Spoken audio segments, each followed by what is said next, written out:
lapel mic, so I'm free of this. I can wander. I'm pretty excited. And just realised I can't use this hand to do this.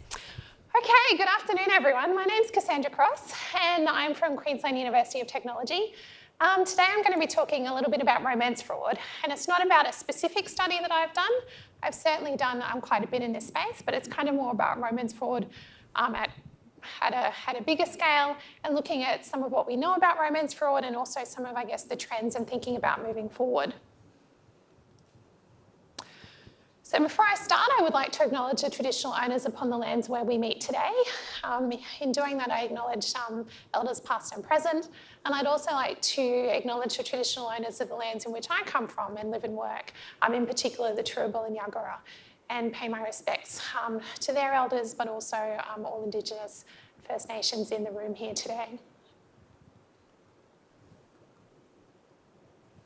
So, Tinder Swindler, February this year. I'm not sure if any of you have been kind of binging a few different things on Netflix, but February earlier this year, The Tinder Swindler was a documentary that kind of made headlines, came out. For me, I feel I had a bit of a mainstream moment because I've been doing this since 2008, and for the first time this year, some of my friends and family had a slightly small idea of what it is I've been studying and what it is I've been talking about. So Simon Leviev is pictured there in the middle. So that's not his real name, and he's taken on this identity, and what he does is he befriends, he's on Tinder obviously, and he connects with women, particularly across Europe, and essentially befriends them, pretends to have this very lavish lifestyle, and gets them to give him a substantial amount of money. So it's estimated that he has defrauded several women, ultimately millions of dollars. It was a really challenging documentary to watch. You can understand I was watching it probably yelling at the television more than the average viewer, that I watched this slightly differently to other people. But it was a really good example of some of the tools of deception, some of the grooming techniques, and I guess some of the ways in which victims were kind of deceived and they were lured into his world. He obviously portrays himself on private jet planes. He would whisk them away for a weekend in Paris, in different European cities. He only wears designer clothing, drives really expensive cars. He has this image, but he actually has no money. He's using the identity of a family that does exist. They're a mining family in diamonds, and they're actually suing him at the moment through the courts for taking on their identity and pulling their name through kind of with all of the Tinder Swindler and everything that's been happening. So this isn't romance fraud in the ways that I guess I've been exploring a lot of examples, but it is kind of the closest mainstream moment I've had at this point. So I think it's good to kind of anchor today's talk. And for those of you that watched it, can have discussions with. Those of you that haven't, stick it on your reading list, or watch list, I should say. I did also find this, and I'm not necessarily sure I believe it, but there is a headline saying that he actually has moved to Australia in Bondi. So if you live up in Sydney, watch out. But I think he is still back in Israel, so I don't necessarily think this is accurate. So if we're talking about fraud, fraud is all about financial advantage by the use of deception. And fraud certainly isn't new. Fraud has occurred for thousands of years. It occurs both online and offline contexts. I think the internet and technology has really just opened up the ways in which fraud can be perpetrated.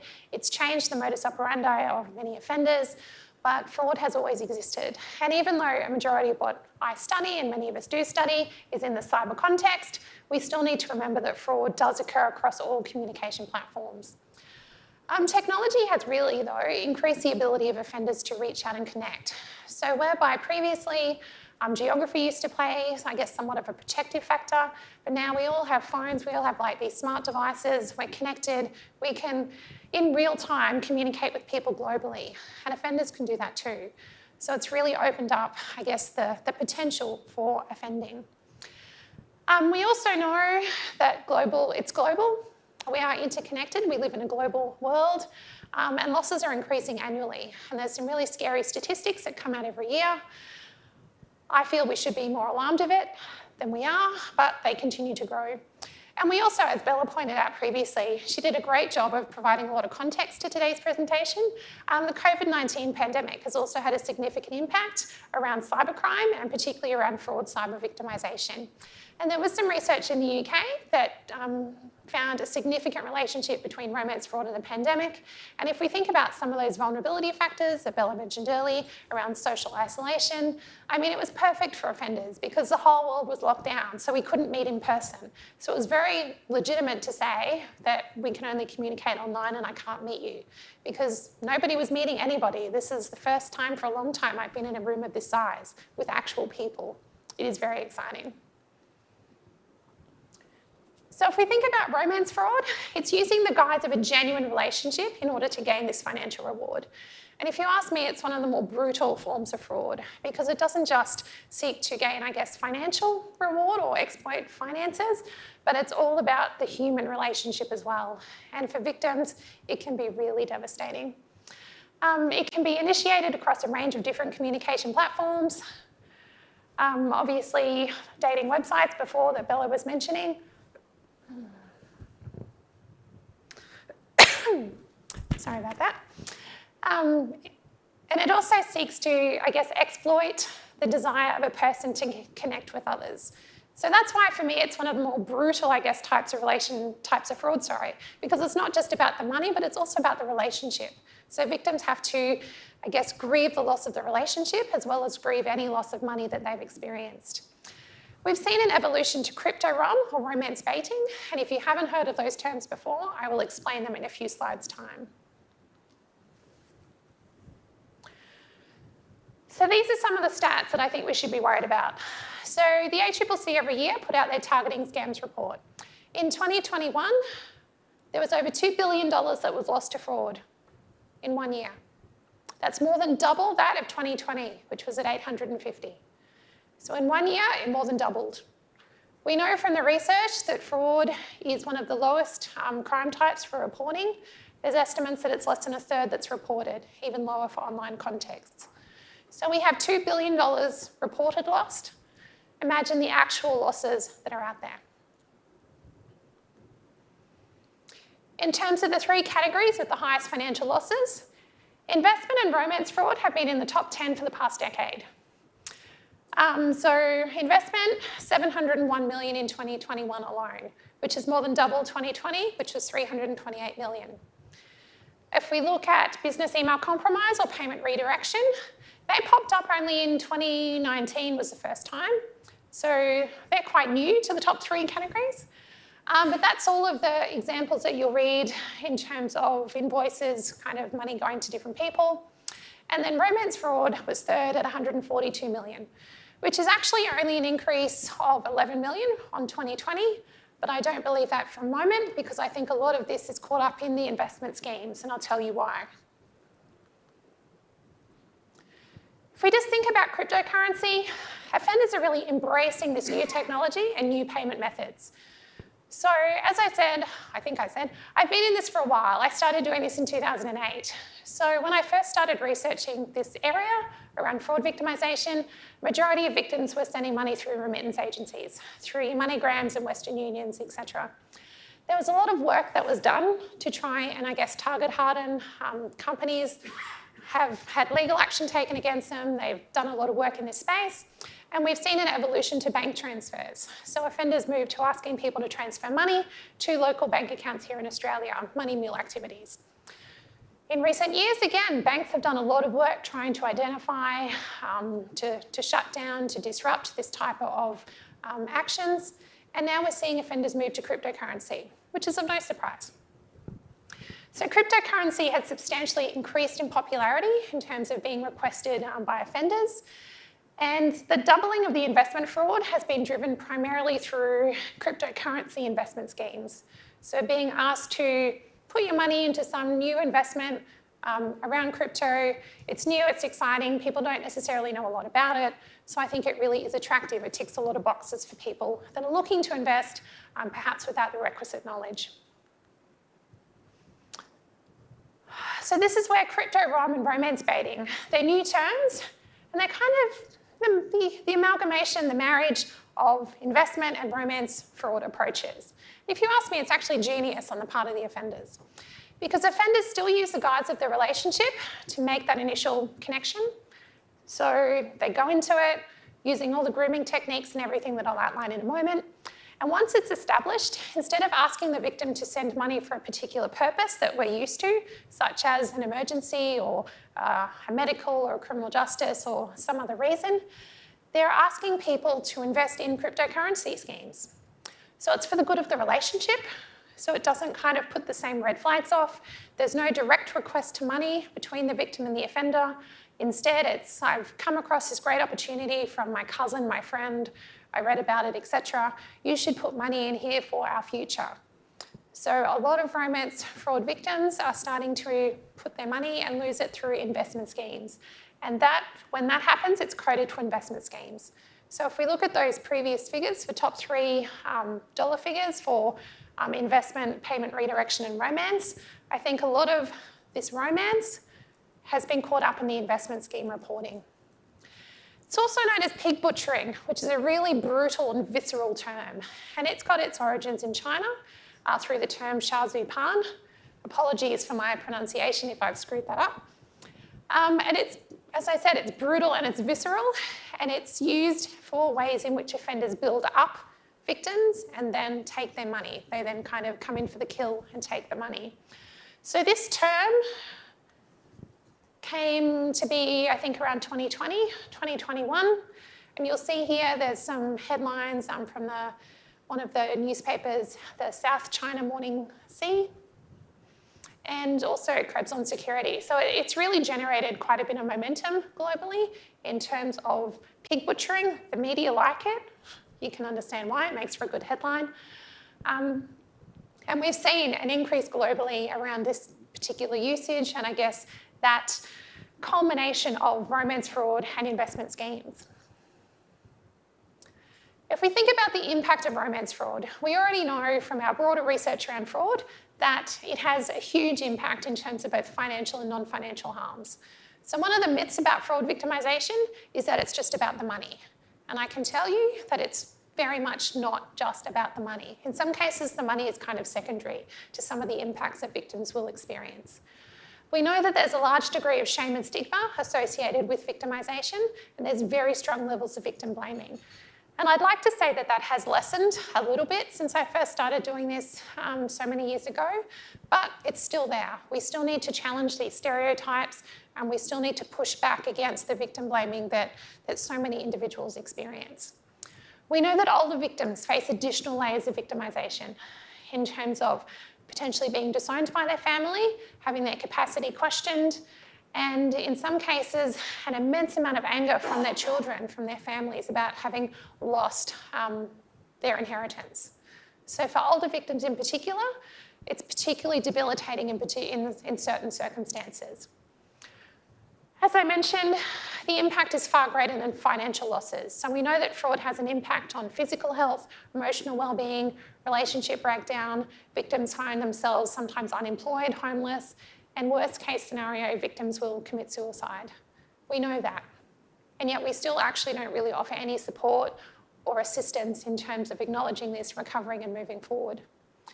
And it's a double hit for romance fraud victims. It's that double hit of victimisation that I mentioned, which was coined by Whitty and Buchanan in 2012, where it's not just grieving not just grieving the money, but also grieving the relationship as well.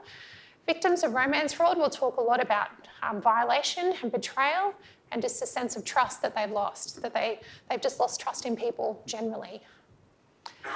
I think an interesting thing that I've only just started to acknowledge, some research that I've done this year, is around fear of crime as well. So in looking at some romance fraud reports from the ACCC, there is a clear ongoing fear of future victimisation for a small group of romance fraud victims. So in some cases, there are women who will sell their homes and move in order to reclaim their sense of physical security. Because even though the offender is overseas, the offender is unlikely to knock on their door at any point in time. They've given away so much personal information, the offender knows so much about them, so much about their intimate personal lives, that they just don't feel safe and secure in their own homes. They have to move in order to regain that. And for those that don't have the financial means to do it, then it's ongoing uncertainty about what could happen. We're also starting to learn more about the techniques of offending. So offenders do a really good job in terms of grooming victims to develop that initial trust and rapport. So I've read through multiple logs of conversations between victims and offenders in those early stages around the offender trying to get all the personal information out of the victim's responding and asking questions, and when you read the exchanges, the offender never tells them anything. It's always just kind of one-way communication, and the victim doesn't really realise that in the moment. We know that offenders use social engineering techniques. They will use authority in terms of who they say they are or the reasons why they need money. They'll use urgency in terms of I need the money now to try and overcome any sense of rationality that the individual might have. And depending on the situation, can invoke scarcity as well. We also know, are beginning to learn, I think, that offenders are also using psychological abuse techniques. So this is well established in domestic violence research, and a paper that I wrote with some colleagues a number of years ago established some of these psychological abuse techniques within the context of romance fraud.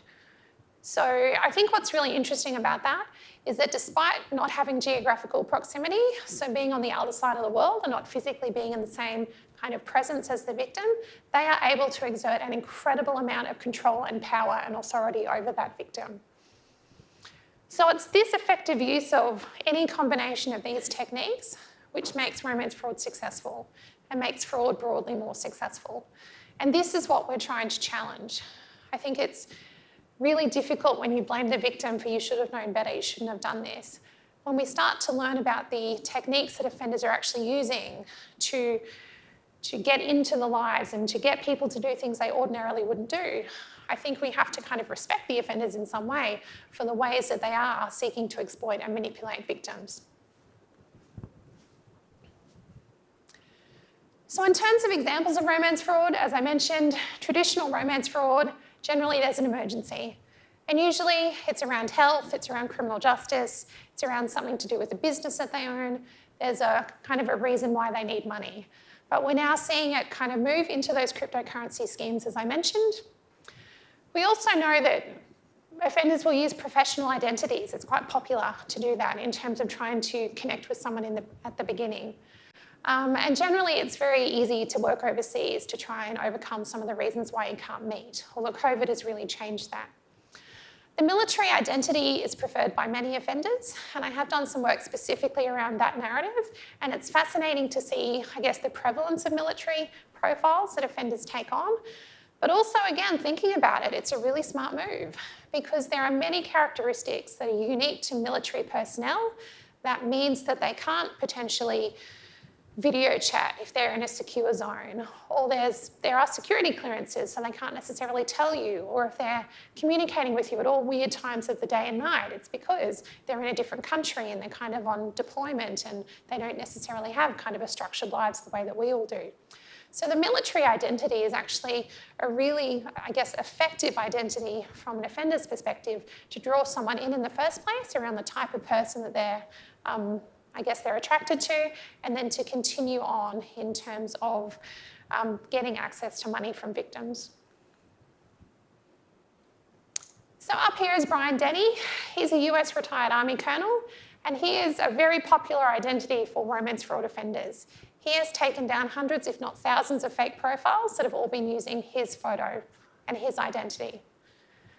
And he's met with several victims. There's been some stories here in Australia. He's had a number of Australian victims, but he's now working, he's started up a not-for-profit, and he's working hard in this area in the United States to try and combat this issue, because he knows firsthand how this operates. He is the face in some ways of kind of military romance fraud out there, and it's not really the face of a campaign that you want to be on. In terms of prevention, this is, I think, one of the most challenging areas that we're yet to crack. Clearly, year on year, we're getting more and more victimisation. Stats are increasing. I think that's unlikely to abate anytime soon. So what is it that we can do? There's a difficulty in trying to overcome the "it could never happen to me" mindset. All of the victims that I've interviewed in the projects that I've done, nobody wakes up in the morning and thinks, I'm going to be a victim of fraud today. It's not necessarily something that people can connect with, and they can't also connect, I guess, to the potential that their friends and family can be involved. In recent weeks, we've obviously had a few cyber events happen here in Australia. It's made the news quite often. And the thing that I just find interesting when I get phone calls from journalists, I do a lot of media in this area, that generally speaking, apart from the big things that have happened recently, the times when I get phone calls is when something has happened to that journalist personally, whether it's themselves or their family member, where they start to have a connection and start to realise that there's an issue here, that we need to do something. So we need to break through this mentality that it won't happen to me, that it won't happen to anybody that I know. We certainly don't want to scare everyone, but we need to start facing the reality of the threat that's out there, that everybody in this room is susceptible to fraud. It's going to be different for each individual. We're not all going to have the same weaknesses and vulnerabilities, but we all potentially could be victimised. And we also need to keep challenging this negative stereotype about who's a victim. We have this idea that it's kind of a greedy, gullible older person, and that's just not the case. The data doesn't hold up for that. There's also a challenge in providing a message that's both specific enough to be relevant, but broad enough to capture the variety of approaches. Because if we have a list, like a checklist of 10 things to look out for, and you tick off 9 of them, victims will think, oh, well, it's not me because the 10th one doesn't apply. So, and offenders change they change their offending on a regular basis. So if we go back to the money, if we go back to the evolution from remittance agencies to bank transfers to cryptocurrencies, offenders change what they do based on the work and prevention and disruption that's happening out there. So I think it's really challenging for us to figure out what is a message that works in this space. How do we get people to connect to something that they don't feel is relevant to them? And technology adds layers of complexity in some cases. So technology certainly hasn't created fraud, but it's certainly created many challenges that we now have to deal with. So I've just done a paper around artificial intelligence and deep fakes being used in fraud. So there are offenders out there that are creating, I guess, synthetic identities. So instead of stealing Bryan Denny's identity, they can just create their own synthetic identity. Therefore, it won't get picked up if I do a reverse Google image search. It won't come up to say it's Bryan Denny, but they will create an entire digital footprint, entire digital profile for someone that they can then put out there to defraud people. If we think about deep fakes, there's examples of them being used with romance fraud situations. So the person doesn't exist, but the victim thinks that they've actually spoken to their partner, even though it's been a recording. And technology is moving quite quickly in this space. So probably 6 months, a year, 2 years ago, the technology wasn't there. You could very clearly see that it was deep fake, that it wasn't real. But in this space, technology is moving very quickly. I'm not sure if you're aware of some of the artificial intelligence around visual art at the moment. At university, we're struggling to think about how it impacts on us for teaching and for research and for, I guess, students. But this is something that we have to deal with in terms of fraud victimisation and romance fraud in particular. So if we're looking ahead, arguably fraud losses are going to escalate globally. I'm under no illusion that next year isn't going to be this magical year where suddenly we're less than $2 billion. Hoping we don't double, because that would be ridiculous. But what's to say that we're not going to have significant? We've already gone from 400 to 6 to 8 to $2 billion in the last couple of years. And that's global as well, if we think about all the trends in all the other countries. So offenders are going to continue to evolve their approaches, and they're going to continue to, I guess, leverage the technological innovation that we have, and they're going to continue to use the social context that we find ourselves in. So the pandemic has been fabulous for cyber offenders and for fraudsters, because they've been able to, I guess with romance fraud, they've been able to target everyone who's been lonely and socially isolated. If we think about the online shopping that Bella was mentioning, I've got another survey that I'm looking at in terms of online fraud, online shopping fraud, that's escalated, all the different COVID-themed fraudulent approaches that were out there. And that's not new. We know that offenders will go on the back of any natural disaster. Hurricane Katrina, a number of years ago, it was kind of a really big event where fraudsters really took that event and ran with it. If you ask me, fraud is also symptomatic of other areas of concern. So if we're going to tackle fraud victimisation effectively, I think we need to think about more than just fraud and more than just the monetary losses that individuals are sustaining. We need to look at a person's life holistically and the circumstances that might have led them to be in that situation. Ultimately, I think we need a national fraud strategy. I mean, we have a crime category with $2 billion lost and we don't have a national coordinated fraud strategy in this country. I feel like I'm on a little soapbox here at the moment. I think that's what we need. We need to start acknowledging this. And we need to acknowledge that technology has a role, but I think at its essence, fraud is a human problem, particularly around romance fraud. So we can have all of the technological innovation and control, we can create apps and we can create algorithms to identify things, but at the end of the day, it's about that need for human connection. And humans are really innovative, and they will overcome all the technology in order to kind of make that connection and get something that they desire. We also need increased efforts around disruption prevention, and we need to support the victims who are impacted by this, because at the moment there's very little support here in Australia and globally for those that do experience fraud. There are positive signs from the new government. I think there is a Minister for Cybersecurity, Claire O'Neill, and she has been very busy in the last few weeks.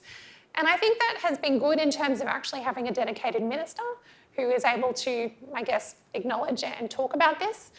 Also, in last week's budget, there was funding announced, seed funding for the ACCC, Australian Competition Consumer Commission, to look to preparations for a national anti-scam centre, which was policy platform of Labor when they went into the election as well.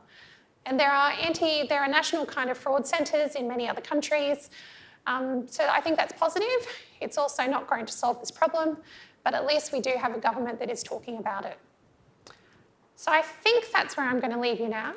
If you've got questions, happy to take them now or for you to email me. If you're interested in any of the stuff that I've written, then yeah, I can send it to you. I've got a lot. Thanks.